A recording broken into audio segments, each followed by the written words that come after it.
పర్వతారోహకుడిగా పలు సాహస యాత్రలు చేశారని చెప్పాడు మహబూబాబాద్కు చెందిన యశ్వంత్. సౌత్ ఆఫ్రికాలో కిలిమంజారో, మౌంట్ ఎల్బాస్, మౌంట్ కోస్కి యుకస్కో వంటి పర్వతాలను అధిరోహించారని వివరించాడు. ప్రపంచంలో ప్రతి ఖండంలో ఉన్న శిఖరాలను అధిరోహించడమే తన లక్ష్యమని చెప్పాడు.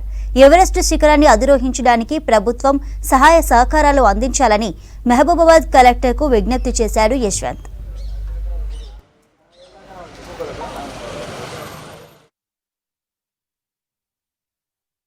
మౌంటైనరింగ్ చేస్తున్నాను. ఇప్పటికే నేను 7 ఖండాల్లోని 3 ఖండాల్లో ఎత్తైన పర్వతాలను అధిరోహించాను. రష్యాలో, సౌత్ ఆఫ్రికాలో, ఆస్ట్రేలియాలో.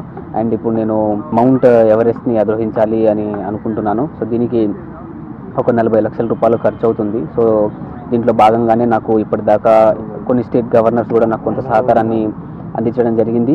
సో ఇది 40 లక్షల రూపాయలు ఖర్చు అవుతుంది కాబట్టి మన ప్రభుత్వం కూడా కొంత సహకారాన్ని అందిస్తే కొంచెం బాగుంటుందని ఆశిస్తున్నాను. వారితో అయినంత సహకారం వాళ్ళు అందించారు.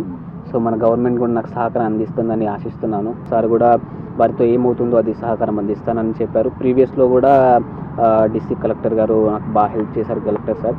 అండ్ ఈసారి కూడా కలెక్టర్ గారు మాతో ఏమవుతుందో అది మేము చేస్తాం తప్పకుండా అని చెప్పడం జరిగింది. సో ఇప్పుడు గవర్నమెంట్ మారింది కాబట్టి నాకు హెల్ప్ అవుతుందని ఆశిస్తున్నాను, హెల్ప్ చేస్తారని ఆశిస్తున్నాను. నేను March last week, April first వీక్లో వెళ్ళడానికి ట్రై చేస్తున్నాను. అది ఎక్కడానికి 50 to 55 డేస్ పడుతుంది. దీనికి ఒక 40 lakhs వరకు ఖర్చు వస్తుంది. సో దీంట్లో నాకు కొన్ని స్టేట్ గవర్నర్స్ సహకారం అందించారు ఇప్పటిదాకా. ఫ్యూచర్లో కూడా మరిన్ని పర్వతాలు అధిరోహించాలంటే మన గవర్నమెంట్ నుంచి సహకారం